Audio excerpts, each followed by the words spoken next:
गुरु प्यारी साथ संगत जी, आप सभी को प्यार भरी राधा स्वामी जी। संगत जी, आपसे विनती है, इस वीडियो को शुरू करने से पहले कमेंट में राधा स्वामी जी लिख दें और वीडियो को लाइक कर दें और चैनल को सब्सक्राइब करें।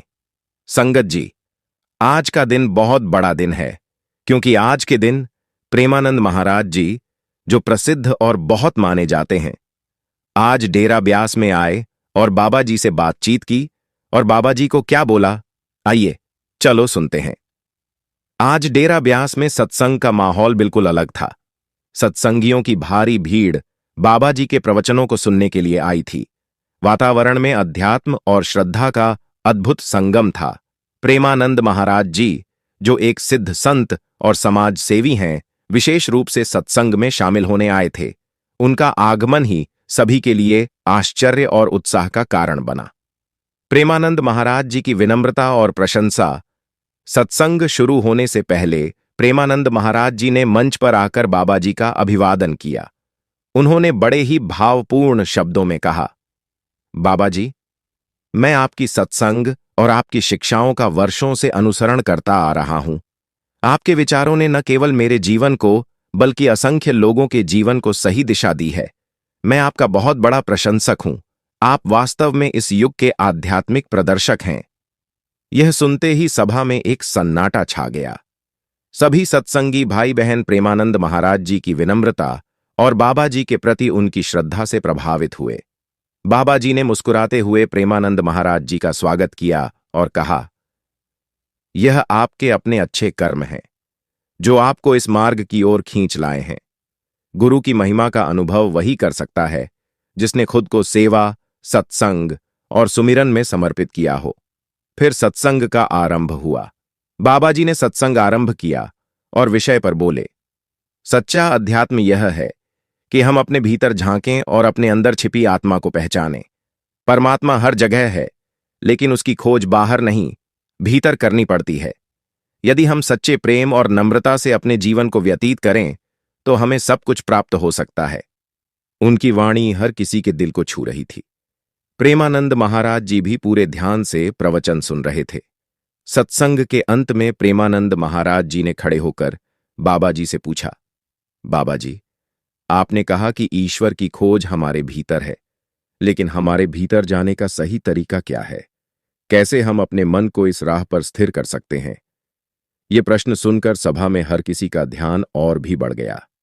बाबा जी ने उत्तर दिया, मन को स्थिर करने का तरीका है सुमिरन और ध्यान। जब हम सत्संग सुनते हैं, हमारा मन प्रेरित होता है, किंतु इसे स्थिर करना हमारे अभ्यास पर निर्भर करता है।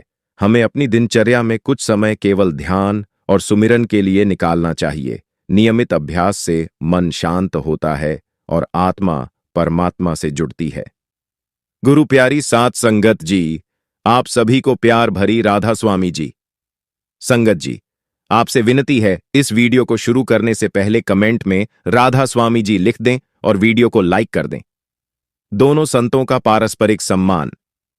सत्संग के बाद प्रेमानंद महाराज जी ने बाबा जी से आशीर्वाद कहा, आपके वचनों ने मुझे और भी प्रेरणा दी है। मैं अपने शिष्यों से भी यही कहूंगा, वे इस मार्ग का अनुसरण करें और अपने जीवन को सत्य, प्रेम और सेवा से संवारें। बाबा जी ने मुस्कुराते हुए कहा, हम सबका उद्देश्य एक है, सबको सत्य की राह दिखाना और उन्हें आत्मा का वास्तविक स्वरूप समझाना। अलग अलग नाम और तरीकों से काम करते हैं, लेकिन मंजिल एक ही है। संगत का अनुभव अद्भुत था। दृश्य देखकर सभी सत्संगी भाई बहन उत्साह और श्रद्धा से भर गए। ऐसा लग रहा था जैसे दो महान संतों का मिलन एक नई ऊर्जा और प्रेरणा का संचार कर रहा हो। संगत में चर्चा थी कि यह क्षण इतिहास में दर्ज हो जाएगा। पूरे वाक्य ने यह सिद्ध कर दिया कि सच्चे संतों के दिलों में हमेशा एक दूसरे के लिए सम्मान और प्रेम होता है। उद्देश्य केवल मानवता की सेवा और परमात्मा से जुड़ने की राह दिखाना है। इस प्रकार डेरा ब्यास का यह सत्संग एक अविस्मरणीय अनुभव बन गया। साध संगत जी, कुछ ही समय पहले की बात है, हम लोग परिवार के साथ डेरे गए हुए थे। वहां पर हमने सत्संग सुना। सत्संग में जाकर हमने लंगर वगैरह किया, तो बाद में हम एक पार्क में जाकर बैठ गए। जब पार्क में बैठे तो वहां पर और भी काफी संगत अपनी फैमिलियों के साथ बैठी हुई थी, अपनी फैमिलियों के साथ हंसी खुशी कर रही थी।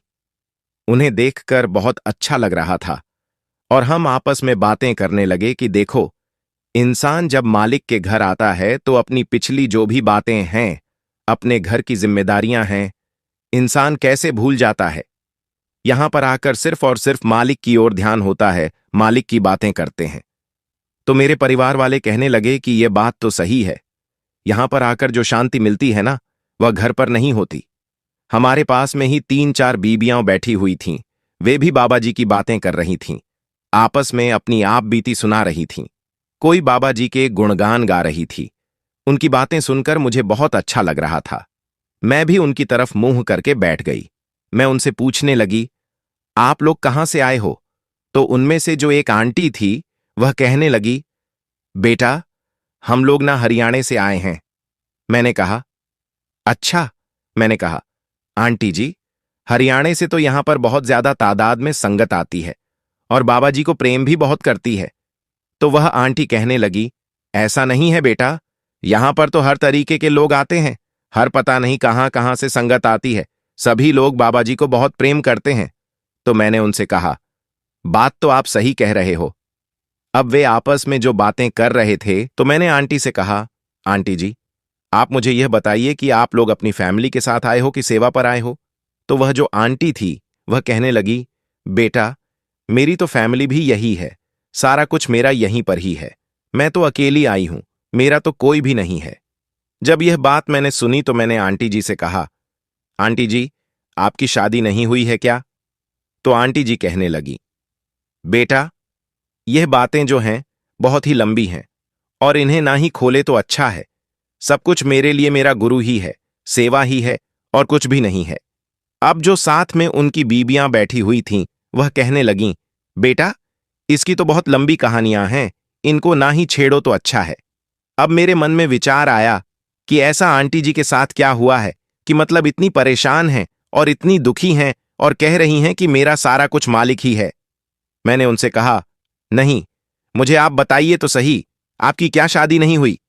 तो वह जो 3-4 बीबियां थीं, वह कहने लगीं, बेटा, अभी हमारी सेवा है तो हमें सेवा पर जाना है, अभी हम आपको कुछ नहीं बता सकते।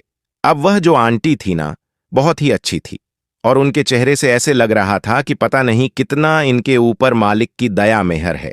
मन कर रहा था कि उनसे बातें ही करते जाओ, उनके साथ ऐसे बातें करने को मन कर रहा था, न कि पता नहीं हम कब से पहले से इन्हें जानते हैं।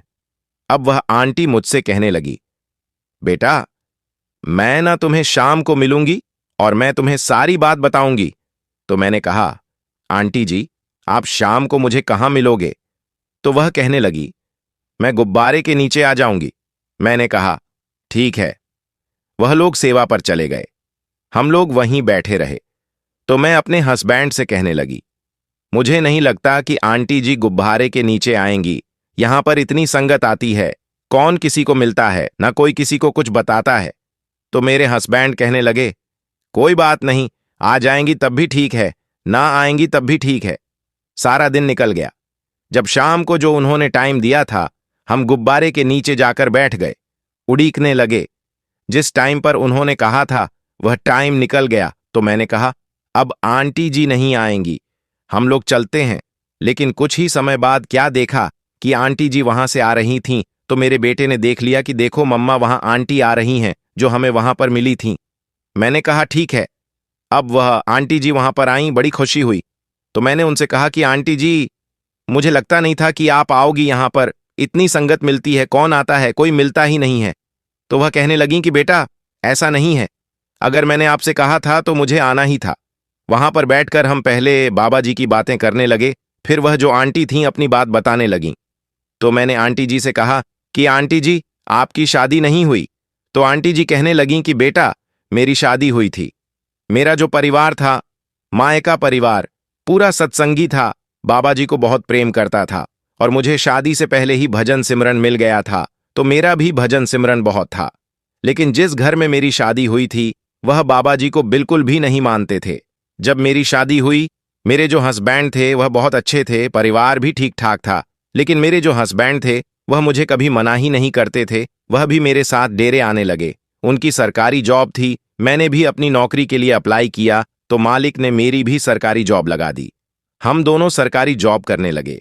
शादी के कुछ समय बाद ही मालिक ने हमें एक बच्ची दी, बेटी दी। बहुत ही हमारा परिवार खुश था। मेरे हस्बैंड ने भी नामदान ले लिया, वह भी सत्संग पर आने लगे, सेवा पर आने लगे। लेकिन इस चीज से जो हमारे परिवार वाले थे, ससुराल वाले थे, जो और लोग थे, वह बहुत घृणा करते थे और इस चीज से जलते थे कि यह पता नहीं किस बाबा के पास जाती है और इन्होंने हमारा जो बेटा है वह भी अपने कब्जे में कर लिया है। ऐसे ही समय बीतता गया। जब ऐसे ही समय बीतता गया, मेरी बेटी 4 साल की हो गई। जब तुम्हारे अंकल जी अपने काम के लिए जो नौकरी करते थे, बाहर जा रहे थे, पूरा उन्होंने काम कर लिया। शाम का टाइम था। जब वह वापस आ रहे थे तो उनका बहुत ही भारी एक्सीडेंट हो गया। जब एक्सीडेंट हुआ तो उनकी वहीं पर ही मौत हो गई। कहीं हम लेकर जा भी नहीं सकते थे, न कोई नब्ज चल रही थी, वहीं के वहीं उनके श्वास निकल गए। जब घर पर पता लगा, सारा कुछ हुआ, बहुत चिंता हुई, सभी का रो रो कर बहुत बुरा हाल हुआ। मेरा भी कोई हाल नहीं था। बाबा जी से भी कुछ कहने को मन नहीं कर रहा था। मन में बहुत विचार आए कि बाबा जी, ये आपने क्या किया है, कुछ समझ में आ ही नहीं रहा था। सारा जो भी उनका काम था वह सारा कुछ हो गया। लोग आए, बातें की। उन्होंने कहा कि तुम्हारे बेटे को यह खा गई है, पता नहीं किस बाबा के पास जाती है। ऐसे ही 1-2 महीने तक हमारे घर लोग आते रहे, मेरे सास ससुर को भड़काते रहे। बड़ा मन दुखी कि यह क्या हो रहा है। समय बीतता गया। एक दिन परिवार वालों ने मुझे धक्के मारकर मुझे और मेरी बेटी को घर से निकाल दिया। कहने लगे कि तुम्हारे जो बाबा के चक्कर में हमारा बेटा तो खा ही गई हो, अब ऐसा ना हो कि हमारे परिवार का कोई और सदस्य तुम्हारी चपेट में आ जाए। मैंने बहुत तरले लिए कि मुझे तो इस घर से कुछ चाहिए ही नहीं। सरकारी जॉब है मेरी, मैं अपना कमा लूंगी, खा लूंगी, लेकिन घर पर मुझे एक कमरा ही रहने के लिए दे दीजिए। नहीं माने, घर से निकाल दिया। मायके चली गई। मायके वालों ने 2 से 4 महीने तो बड़े आराम से रखा। भाभी भी चिढ़ने लगी, बातें करने लगी कि वहां तो अपने आदमी को खाकर आई है, हस्बैंड को खाकर आई है, उसे मार दिया है, अब यह हमारा भी घर बर्बाद करेगी, इसके पैर ही अच्छे नहीं हैं। भाई भी बहुत परेशान हो गए। जो भाभियां थीं वह भाइयों को कहने लगीं। भाई कहने लगे, हम क्या करें। जब यह सब कुछ मैंने मायके परिवार में देखा तो मन बहुत दुखी हो गया कि ऐसा ना हो कि सच में मेरी वजह से यह घर उजड़ जाए। मायका परिवार भी छोड़कर चली गई। बेटी 5 साल की हो गई। ऐसे ही धक्के खाते खाते 1 साल बीत गया। बहुत मैं परेशान।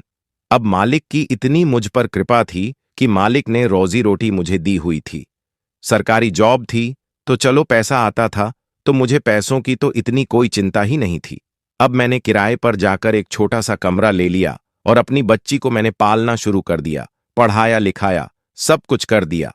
जब बेटी 15 से 16 साल की हुई तो उसकी भी तबीयत खराब हो गई और वह भी खत्म हो गई। जब बेटी खत्म हुई तो मन में बहुत धक्का लगा। अब आंसू रुकने का नाम ही नहीं ले रहे थे। अकेली पड़ गई थी मैं। कुछ भी समझ में नहीं आ रहा था कि मैं करूं तो करूं क्या, जाऊं तो जाऊं कहां। बाबा जी की तस्वीर के आगे खड़ी होकर जोर जोर से चिल्लाने लगी। न मेरा कोई आगे, न मेरा कोई पीछे। मेरे माँ बाप ने मेरी शादी करके जल्दी ही खत्म हो गए थे। पहले मम्मी खत्म हो गई, फिर पापा खत्म हो गए। वो भी दुख देखे, हस्बैंड का भी दुख देखा। आज तो गहरी चोट लगी है दिल पर। अब क्या करूं।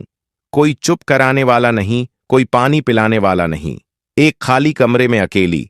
आसपास के जो लोग थे वह आए, उन्होंने अपना जो भी मुझसे दुख कहा। बोले मत रो, क्या कहती। मैंने कहा बेटा, बहुत दुख देखे, किसी तरीके से मन को शांत किया। ना बाबा जी के सत्संग पर जाना छूट गया, भजन सिमरन छूट गया, कुछ भी समझ में नहीं आता था, ना कोई दिलासा देने वाला था। अब अपने काम पर भी मेरी काफी छुट्टी हो चुकी थी। 1 साल हो गया, बड़े दुख देख लिए, कुछ भी नहीं रहा। 1 साल जब मेरी बेटी को गुजरे हुए हो गया, एक दिन मैं ऐसे ही बैठी हुई थी, मन बड़ा उदास, और मैं बाबा जी से बातें करने लगी। मैंने बाबा जी से कहा, बाबा जी यह सारा कुछ क्या चल रहा है। यह बातें तो मैंने सुनी थीं कि कुछ बेटियों के कर्म बहुत खराब होते हैं, उनके पैर अच्छे नहीं होते। ये लोगों की बातें हैं कि जब वह किसी घर में पैर रखती हैं तो भरे घर भी खाली हो जाते हैं। जिनके अच्छे होते हैं वह खाली घर भी भर जाते हैं। तो क्या मेरे पैर इतने बुरे थे बाबा जी? मेरा तो सारा कुछ खाली हो गया। और जो मुझे लोगों ने बुरा भला कहा है, ये क्या मेरे कर्मों में था? मेरे तो पल्ले, मेरे सद्गुरु, कुछ भी नहीं रह गया। बहुत रोई, कमरा मैंने बंद कर लिया, जोर जोर से चिल्लाई। पता नहीं इतना रोई कि मुझे समझ में ही नहीं आया। वहीं पर मैं लेट गई। जब मैं लेटी तो मैं क्या देखती हूं कि बाबा जी आए हैं। मौजूदा बाबा जी की बात है। बाबा जी आए हैं और वह मेरे सिर पर उन्होंने हाथ रखा है और कह रहे हैं, बेटा, जिस हकीकत से तुम गुजर रही हो, असलियत ही यही है। ये तो सब कर्मों के हिसाब किताब हैं। यहां पर अकेले आए हैं, अकेले ही जाना है। यहां पर कोई किसी का संगी संबंधी नहीं है, कोई भी। तुम्हारे तो बहुत अच्छे भाग हैं जो तुम्हारे ऊपर से कर्मों का भार उतर गया है। ये जो जीव यहां पर आकर अपनी जिंदगी के साथ उतार चढ़ाव कर रहे हैं ना, इनके बहुत भारी कर्म होते हैं। ये बात जब वह आंटी कहने लगी तो बाबा जी की मेरे कानों में आवाज पड़ी। बाबा जी ऐसे लगे कि जैसे मेरे सामने रूबरू खड़े हैं। जब मेरी आंख खुली तो वहां देखा कि कुछ भी नहीं। तो वह आंटी कहने लगी कि बेटा, वह जो एहसास था अपने सतगुरु का, मुझे ऐसे लगा कि सच में आमने सामने मैंने बाबा जी से बातें की हैं। सच में। और बाबा जी इतने प्यार में मुझे समझा रहे हैं। कम से कम वह मेरे साथ 5 मिनट बात करते रहे। 5 मिनट तक बात करते रहे। कोई ऐसी बात ही नहीं है जो उन्होंने छोड़ी हो। जब वह आंटी यह बातें बता रही थी ना, तो उनकी आंखों से आंसू गिर रहे थे। मेरे हस्बैंड की आंखों में भी आंसू। मेरा छोटा सा बेटा है, उसकी आंखों में भी आंसू। वहां पर आसपास में 2-4 लोग और बैठे थे, वह भी हमारे पास में आकर बैठकर आंटी जी की बातें सुनने लगे। उनकी आंखों में भी आंसू। तो मेरे मन में एक विचार आया कि अगर आंटी जी बाबा जी से इतनी जुड़ी हैं, तो फिर आज भी आंखों में आंसू क्यों हैं? तो मैंने आंटी जी से कहा, आंटी जी, आज भी तो आपकी आंखों में बहुत आंसू हैं। आज भी तो आप उतना ही रो रहे हो।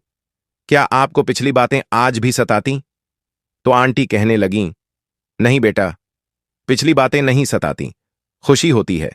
खुशी इस चीज की होती है कि मेरे पास हजारों मुसीबतें आईं। दुनिया ने साथ छोड़ दिया। लोगों ने बातें की, मुझ पर तरह तरह के आरोप लगाए, गंदे भी, अच्छे भी। किसी चीज का कोई सहारा ही नहीं था मेरे पास। लेकिन मेरे मालिक ने मेरा साथ नहीं छोड़ा और उस मालिक ने मुझे भी अपना साथ नहीं छोड़ने दिया। आज दुनिया इतनी दुखी हो जाती है ना बेटा, कि लोग इधर उधर भागने लगते हैं। और अभी मालिक ने उनकी झोलियां हर चीज से भरी होती हैं, किसी चीज की कमी नहीं होती उनके पास, लेकिन तब भी वह यहां पर भी आती हैं। गुरु घर और पता नहीं कहां कहां जाती हैं, सिर्फ अपनी खुशियों को पाने के लिए। लेकिन जिस दिन मेरे सद्गुरु ने मुझे यह संदेश दिया था ना कि बेटा, हकीकत यही है, अकेले आए हैं, अकेले ही जाना है, जिंदगी का सच तो यही है, यही हकीकत है। जब उस आंटी ने मुझे यह बात बताई तो सच में ही आंखों से आंसू आ जाते हैं। किसी की भी आंखों से आ जाएंगे। और उस आंटी के ऊपर जो नूर था, वह उस मालिक से एक मिक थी, एक मिक। वह आंटी कहने लगीं, बेटा, मेरी तो कोई चाहत ही नहीं है। मैं तो मालिक से रोज अरदास करती हूं कि बाबा जी ले जाओ यहां से। मुझे किसी की जरूरत नहीं है। क्योंकि बेटा, जिस सद्गुरु को मैं यहां आकर देखती हूं ना, वह तो हमेशा मेरे साथ रहता है, हमेशा मेरे साथ रहता है। मुझे चाहे अब भी मौत आ जाए, मुझे कोई परवाह नहीं है, क्योंकि हकीकत ही यही है। ये जो हम लोग यहां पर चीजें देख रहे हैं, ये तो व्यर्थ है, सब कुछ झूठ है। उन आंटी जी से मेरी वहां पर हम 2 से 3 घंटे कैसे निकल गए, पता ही नहीं लगा। बहुत बातें की। अगर वह सारी बातें बताऊंगी तो साखी बहुत लंबी हो जाएगी। और आंटी जी जब बातें कर रही थी ना, तो उनके मुंह से ऐसे लग रहा था जैसे मोती गिर रहे हों। ऐसे होते हैं अपने गुरु के सेवक, गुरु से प्यार करने वाले। एक हम लोग, हमारे मालिक ने खुशियों से झोलियां भरी हुई, इतनी खुशियां दी हुई हैं हमारी झोली में, लेकिन शिकवा शिकायत करने का हम कोई मौका नहीं छोड़ते, बिल्कुल भी मौका नहीं छोड़ते। जब आंटी जी की मैंने बातें सुनी तो मेरे मुंह से सिर्फ एक ही बात निकली कि शुक्र है मालिका, तेरा शुक्र है। तूने तो हमें बहुत कुछ दिया है, लेकिन हम तेरा शुक्राना कभी करते ही नहीं। तो हमें भी मालिक से जुड़ना चाहिए, उनका शुक्राना करना चाहिए, क्योंकि जो सद्गुरु से मिलकर हमारे मन में शांति आ सकती है वह किसी और चीज से नहीं, किसी चीज से नहीं है। तो हमें मालिक का शुक्राना करना चाहिए, सिर्फ और सिर्फ मालिक से, मालिक को मांगना चाहिए, क्योंकि कर्मों का हिसाब किताब बहुत बड़ा है, वह ही काट सकते हैं। हम कुछ नहीं कर सकते, हम तो अपने आप को नहीं पहचान सकते, अपने आप को नहीं समझ सकते, और हम मालिक में कमियां निकालने पहुंच जाते हैं कि मालिक ऐसा है वैसा है। उस बीबी ने हमें एक और बात सुनाई थी, वह हम आपको अगली साखी में जरूर बताएंगे, क्योंकि साखी बहुत ज्यादा लंबी हो जाएगी, लेकिन उनकी बातों को सुनकर बहुत मन शांत हो गया। और यह बात भी सच है। हम लोग घर बैठे कह देते हैं कि हम सत्संग पर नहीं जाएंगे, सेवा पर नहीं जाएंगे, घर पर बैठकर ही भजन सिमरन कर लो। घर पर बैठकर भी भजन सिमरन वही कर सकता है जो मालिक से सच में एकजुट हो चुका है। लेकिन हमारे जैसे जीवों का तो मन इतना अशांत रहता है कि हमें सत्संग की, सेवा की बहुत जरूरत है, बहुत ज्यादा जरूरत है। जब भी हमारा मन अशांत होता है, यह चीज तो मैंने अपने ऊपर भी बहुत बार देखी है। मेरा कई बार मन बहुत अशांत हो जाता है, दुखी हो जाता है, समझ में ही नहीं आता कि क्या करूं। कई बार ऐसा लगने लगता है कि नहीं, आज ना सत्संग पर नहीं जाएंगे, मन बहुत उदास है। लेकिन मालिक फिर भी सत्संग पर ले जाता है। परिवार वाले कहते हैं नहीं, सत्संग पर तो जाना है, तुम क्यों नहीं जाओगे? लेकिन वहां जाकर जब हम सत्संग सुनते हैं, जो हमारे मन में बात होती है ना, वही सत्संग पर आ जाती है, तो मन इतना शांत हो जाता है। फिर सोचते हैं कि मैं ऐसा क्यों कह रही थी, जो कुछ है वह बाबा जी ही तो हैं। तो हमें सत्संग पर, सेवा पर जरूर जाना चाहिए, क्योंकि जब हम सत्संग सेवा पर जाते हैं तो उस मालिक से अंदर से जुड़ते हैं। और बहुत से ऐसे जीव होंगे, बहुत बार देखा होगा, जब हमारे मन में कोई ख्याल होते हैं ना, कभी भी हमारे मन में कोई क्वेश्चन होता है, तो बाबा जी अक्सर ही उसका जवाब हमें बड़े प्यार से दे देते हैं। सारे जवाब हमें मिल जाते हैं, तो मन बिल्कुल शांत हो जाता है। तो हमें मालिक से, मालिक को मांगना चाहिए।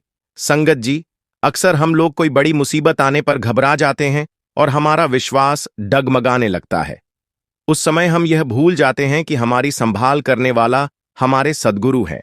जब पूर्ण सद्गुरु पर हमारा सच्चा और अटूट विश्वास होता है, और जब हम मालिक के साथ जुड़ जाते हैं, तो हमारी जिंदगी में क्या क्या चमत्कार होते हैं।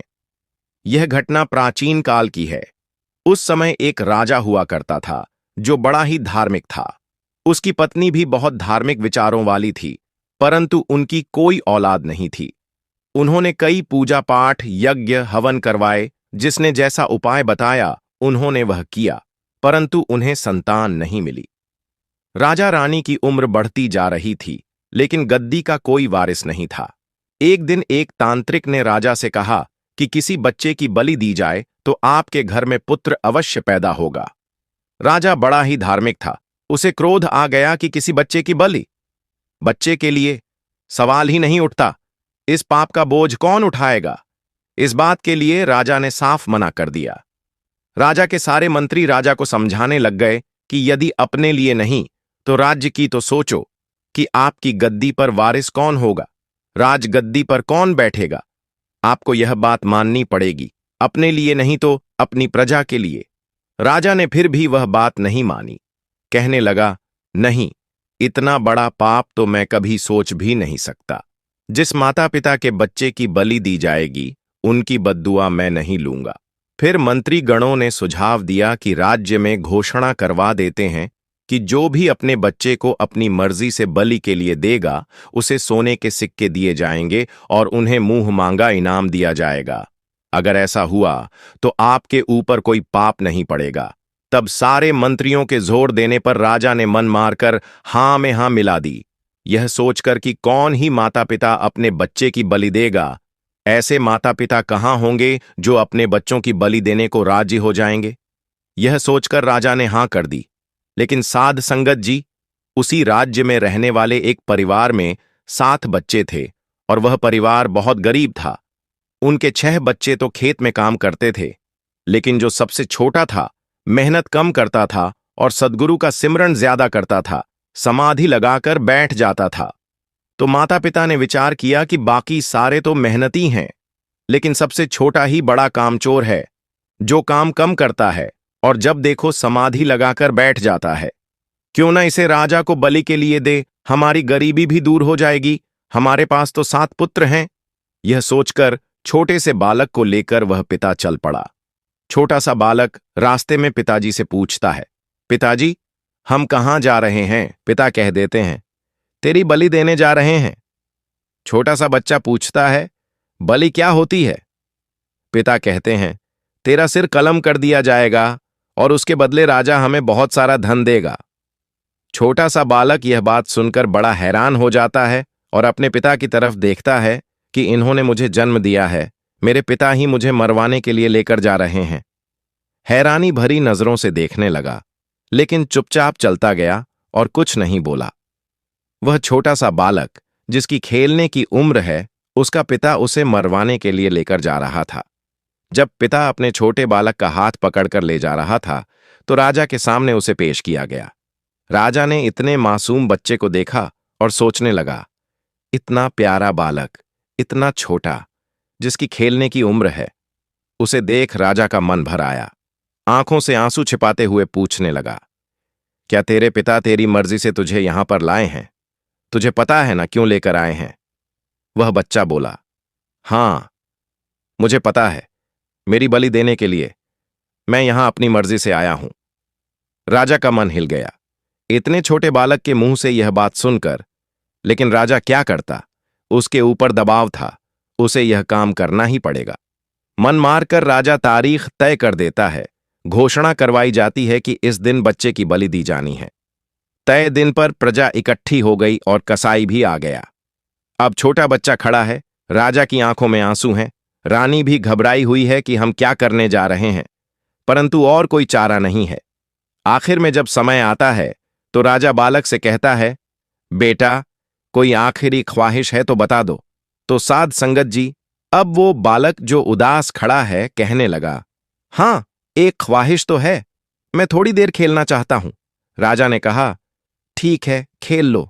फिर उस बालक ने क्या किया? उसने मिट्टी इकट्ठी की जो वहां पड़ी हुई थी।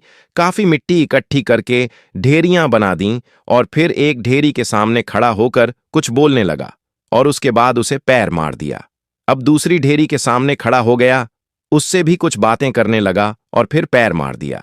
फिर वह तीसरी ढेरी के पास गया, वहां पर भी खड़ा होकर उसे भी पैर मार दिया। अब चौथी के पास जाकर खड़ा हो गया और घुटनों के बल गिर पड़ा। वह कुछ बोला, लेकिन उसने पैर नहीं मारा। अब वह बालक तीनों ढेरियाओं को गिरा देता है, लेकिन चौथी ढेरी के आगे घुटनों के बल बैठ जाता है। सभी लोग यह दृश्य देख रहे थे और हैरान हो रहे थे कि यह कौन सा खेल है। अब थोड़ी देर बाद वह बालक उठता है और राजा से कहता है, राजा, अब तुम अपना काम कर लो, मेरी बलि दे दो। राजा, जिसकी आंखों से आंसू आ रहे थे, राजा बालक से पूछता है, बेटा, यह जो खेल था, यह कौन सा खेल था? मुझे जानना है कि क्या खेल खेल रहा था तू। तूने 3 ढेरी को लात मारकर गिरा दिया, लेकिन चौथी को नहीं गिराया। तो वह बालक कहता है, राजन, आपको क्या लेना है? मेरे ख्याल से आप अपना काम कीजिए। तो राजा कहने लगा, लेकिन मुझे यह तो बताओ कि यह खेल क्या था, मैं जानना चाहता हूं। तो छोटा सा बालक, जिसे बहुत ज्ञान था, जिसे घर वालों ने निखट्टू कहकर कुछ पैसे के लिए उसकी बलि देना ही उचित समझा, वह ज्ञानी बालक कहता है, हर इंसान के जीवन में आसरा होते हैं। मेरे जीवन के भी 4 आश्रय थे। पहला आश्रय मेरे माता पिता, पहली मिट्टी की ढेरी। मैंने उनके नाम की बनाई और उनके आगे खड़े होकर कहा कि मुझे बचा लो, मेरी बलि होने जा रही है, मेरा गला कटने जा रहा है, मेरी रक्षा करो। फिर मैंने मन में सोचा कि यही तो खुद मुझे लेकर आए हैं, यही तो मुझे मारने वाले हैं, यह तो झूठा आसरा है, इसलिए मैंने उसे पैर मारकर गिरा दिया। दूसरा आसरा मेरे जीवन का, जो सभी के जीवन का होता है, वह होता है राजा। दूसरी ढेरी मैंने आपके नाम की बनाई थी, क्योंकि राजा का काम होता है प्रजा की रक्षा करना। मैंने उस ढेरी से कहा, मेरी रक्षा करो, और फिर समझ में आया कि राजा के हुक्म पर ही तो मेरी बलि दी जा रही है। अगर रक्षक ही भक्षक बन जाए तो कौन बचाएगा? इसीलिए दूसरी ढेरी आपके नाम की मैंने पैर मारकर गिरा दी। अब तीसरी ढेरी मैंने बनाई प्रजा के नाम की। जो प्रजा होती है अपने साथियों की रक्षा करती है, मिलजुल कर रहती है, परंतु यहां तो प्रजा मेरी गर्दन काटने का तमाशा देख रही है। एक भी इंसान इस सब में से इस बलि को रोकने नहीं आया। सब तमाशा देखने के लिए आए हैं, इसीलिए इसे भी मैंने पैर मारकर गिरा दिया। परिवार, राजा और प्रजा मेरे कोई काम नहीं आए, लेकिन आखिरी ढेरी मेरे सद्गुरु की है, जिसका मैं नाम जपता हूं, उस एक मालिक की। उस ढेरी के आगे मैंने घुटने टेक दिए कि हे प्रभु, सब आसरे झूठे हैं, सब ने धोखा दे दिया, मुझे बस तुझ में ही विश्वास है। एक तू ही है जो मेरी रक्षा कर सकता है, और इसीलिए मैंने उस ढेरी को पैर नहीं मारा।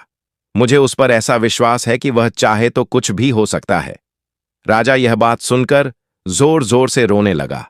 एक छोटे से बच्चे से इतना ज्ञान सुनकर वह हैरान हो गया कि राजा तो रक्षक होता है, वही भक्षक बन गया।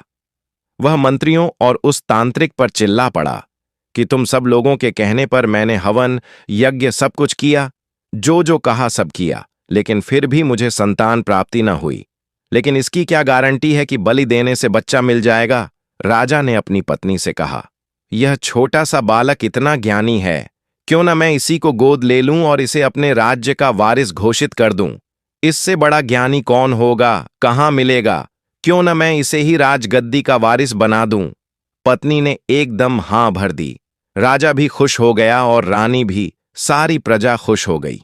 और यह बात सुनकर बालक दौड़कर जाकर उस ढेरी को लिपट गया कि मुझे पता था मेरे सद्गुरु, तू ही एक सच्चा आसरा है, एक तू ही है जो बाजी पलट कर रख सकता है। संगत जी, इस साखी से हम सब ने समझा कि सद्गुरु कैसे बाजी पलट देते हैं। जिसको सद्गुरु पर विश्वास होता है उसका कोई बाल भी बांका नहीं कर सकता। संगत जी, साखी अच्छी लगी तो वीडियो को लाइक, शेयर और चैनल को सब्सक्राइब करना न भूलें।